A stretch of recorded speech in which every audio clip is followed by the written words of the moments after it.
ఇప్పుడు 22 నెలలు అవుతుంది కాంగ్రెస్ పార్టీ వచ్చి. ఎట్లా అనిపిస్తుంది మీకు?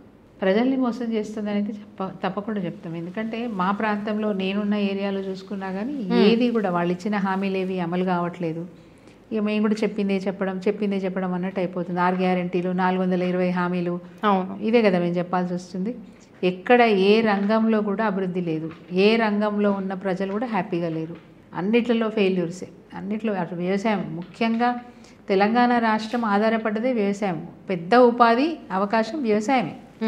ఎక్కువ ప్రొడక్టివిటీ వచ్చేది వ్యవసాయం, ఎక్కువ ఆదాయం వచ్చేది వ్యవసాయం. అట్లాంటి వ్యవసాయాన్ని నిర్లక్ష్యం చేసింది ఈ పార్టీ. అటు వ్యవసాయాన్ని నిర్లక్ష్యం చేసినారు, ఇటు పవర్ కన్సంప్షన్లో అంటే పవర్ కూడా పోతుంది, పవర్ ఫెయిల్యూర్స్ ఉన్నాయి, ఇప్పటికీ కరెంటు కోతలు ఉన్నాయి. మరి కేసీఆర్ గారు ఉన్న రోజులు రెప్పపాటు కరెంటు పోలేదు, మనకందరికీ తెలుసు. అట్లాంటిది ఈరోజు ఎందుకు కరెంటు కోతలు?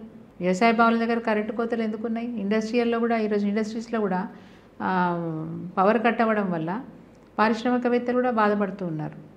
సో ఇట్లాంటి ఫెయిల్యూర్స్ అనేకం ఉన్నాయి. ఎడ్యుకేషన్ ఫీల్డ్ తీసుకున్నా, హెల్త్ ఫీల్డ్ తీసుకున్నా, ఏ ఫీల్డ్ తీసుకున్నా అన్నిట్లలో ఫెయిల్యూర్సే. ఒకప్పుడు కేటీఆర్ గారు చలవ వల్ల అనేక కంపెనీలు వచ్చినాయి తెలంగాణ రాష్ట్రానికి, ముఖ్యంగా హైదరాబాద్కు అనేక కంపెనీలు వచ్చినాయి. ఈరోజు కంపెనీలు రావాలంటే భయపడుతున్నాయి.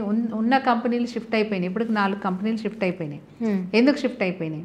ఇక్కడ గవర్నమెంట్ సహకరిస్తలేదు కాబట్టి, వాళ్ళకు ఇవ్వాల్సిన విధంగా వాళ్ళకు ఏది ఫెసిలిటీస్ ఇవ్వట్లేదు కాబట్టి, ముఖ్యంగా వాళ్ళ కంపెనీలు నష్టాన్ని ఎదుర్కోవాల్సిన పరిస్థితి వస్తుంది కాబట్టి వాళ్ళు ఇక్కడి నుంచి వెళ్ళిపోతున్నారు.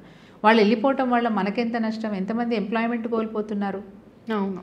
సో ఆ విధంగా నిరుద్యోగ యువతకు కూడా నష్టం జరుగుతూ ఉంది. ఏ రంగాన్ని చూసినా నష్టమే. ఈరోజు చూడండి, ఎక్కడ మనీ సర్క్యులేషన్ లేదు తెలంగాణ రాష్ట్రంలో. కేసీఆర్ గారు ఉన్నప్పుడు రియల్ ఎస్టేట్ వ్యాపారం నడిచింది. రియల్ ఎస్టేట్ వ్యాపారంతో పాటు అనేక రంగాలు ఫైనాన్షియల్గా సెట్ అయిపోతాయి. అది హోటల్స్ కావచ్చు, దాబాలు కావచ్చు, ఇంకోటి కావచ్చు. మనీ సర్క్యులేషన్ ఉండడం వల్ల గవర్నమెంట్కి కూడా ఆదాయం పెరుగుతుంది. అంతే కదా, వ్యాపార లావాదేవీలు జరుగుతున్నప్పుడే, అది కిరాణా కొట్టైనా, పాన్ డబ్బా అయినా, ఎక్కడైనా సరే వ్యాపార లావాదేవీలు జరుగుతున్నప్పుడే ప్రభుత్వానికి ఆదాయం ఎక్కువ వస్తుంది, ట్యాక్స్ రూపైనా వస్తుంది.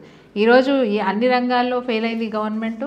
అటు ఆదాయం తగ్గిపోయింది, రెగ్యులర్గా ఏది బడ్జెట్ కేటాయింపులలో కూడా మైనస్ వస్తుంది. కాబట్టి భూములు అమ్ముకోవటం, ఇంకో రకంగా అప్పులు చేసి ఈరోజు రాష్ట్రాన్ని నడిపే పరిస్థితికి రేవంత్ రెడ్డి గారు తీసుకొచ్చినారు.